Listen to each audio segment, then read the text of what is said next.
Hello, dear friends.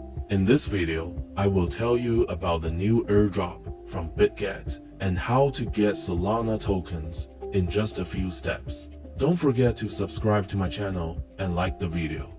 I try to find promising projects for you as quickly as possible. As you know, the world of crypto airdrops is amazing and rich, and you definitely shouldn't miss such events. So, I will briefly tell you what this airdrop is and demonstrate the process of getting tokens using my own example. I will leave the official resource for participation in the description under the video. Solana Airdrop is a distribution of free tokens by the blockchain-based Solana project to users who meet certain criteria, often involving interaction with the project's platform or ownership of certain tokens. It is a way to attract the attention of new projects, reward users, and build a community. Activity.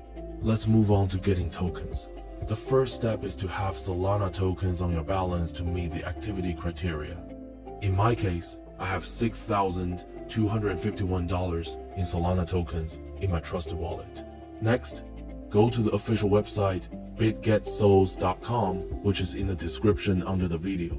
Next, you need to connect the wallet that is more active and interacted with the Solana network. During the connection process, a window will appear confirming the connection to the site, which must be confirmed. Absorbed. We are waiting for the token to be credited to our wallet. In a couple of minutes, I received $1,420 in Solana token.